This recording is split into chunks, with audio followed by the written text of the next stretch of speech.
You was my brother, Charlie. You should have looked out for me a little bit. You should have taken care of me just a little bit so I wouldn't have to take them dives for the short-end money. Well, I had some bets down for you. You saw some money. You don't understand. I could have had class. I could have been a contender. I could have been somebody. Well, for me, Bud Schubert's the master. Bud Schubert. Now, there's a guy who really did write the great American novel.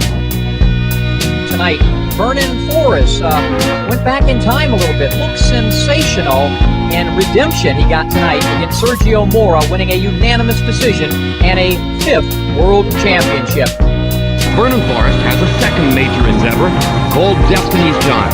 Destiny's Child Incorporated is a therapeutic group.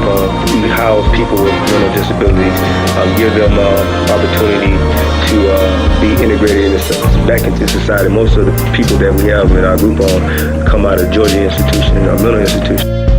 R.I.P. K-N-I-T, sub-R-O-C. I mean, it was Marvin Gaye. You know, it was just unique. It was special. My team was chosen to bring you a path. Yeah, bring back my 10, I think back often. Before all this bullshit bling rap started, the slick rap artists, the modern day gone piece, the Bud Shelburne, the harder they fall. The clap burning the viper, cats murdered the fighter. Took 2 Max to shorten his life up, cause if they fought him straight up, Forrest would've beat the fuck out of them fake thugs and wait up like right at 154. Cats drop like Grandmaster Rock, it's a fact, life's really short. Like your dad's on Lipitor, from a heart attack hit the floor. We never rap to get awards, but should we scope the subplot? Rappers still ain't as dope as Sub Rock. Type of shit we put on hold like a blood clot. We bust talk for the broken, the ones lost. Nicknamed the Explosive Thin Man, Arguello went 82-8 with 65 knockouts. He rallied to knock out future Hall of Famer Ruben Olivares in the 13th round to win the WBA featherweight crown. Arguello also went on to capture the super featherweight and lightweight title belts, and he was elected Managua's mayor last November. Where will he be ranked in history? He didn't enjoy the same profile as Hagler, Hearns, and all of those people, but I think he deserves to be on the same pedestal.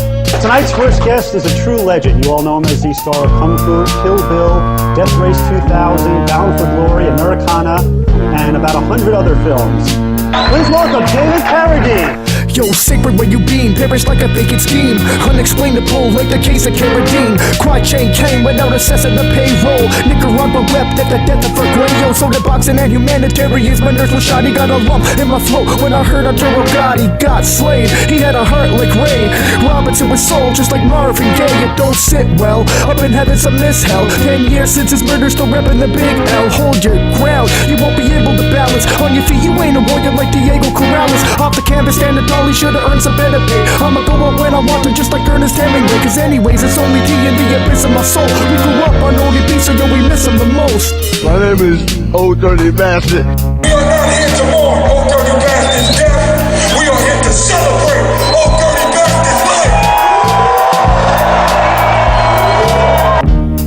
life. For a little bit of background, Hemingway, he often writes about war stories, something like For Whom the Bell Tolls, for example.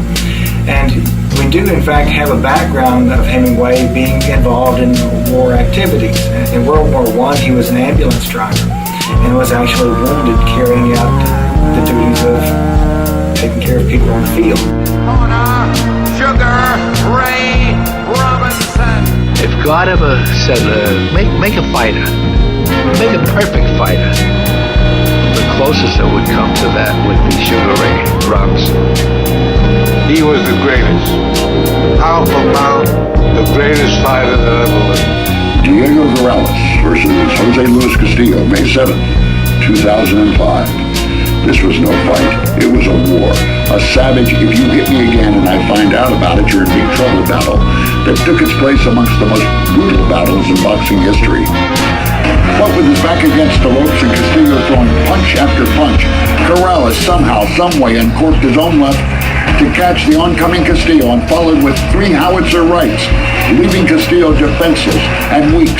No alternative but to stop the fight. It was an ending worthy of a Rocky movie, and one which had many at ringside, including my ESPN ringside colleague Brian Kenny, calling it a classic, and the greatest single title bout in boxing history. After the fight, Corrales' trainer Joe Goosen said, You would have to be sadistic to want to see this one again. Big L, rest in peace. I'm walking rappers in the wheelchair because the villain you still fit. There was a day when fighters had more pride about what they did. They showed up every night they got in that ring.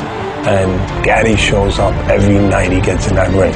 A lot of times in my career, I could have just, given up, but that's not who I am. 20 to 30 years from now, people are going to miss me. I'm never going to be an Arturo Gatti again.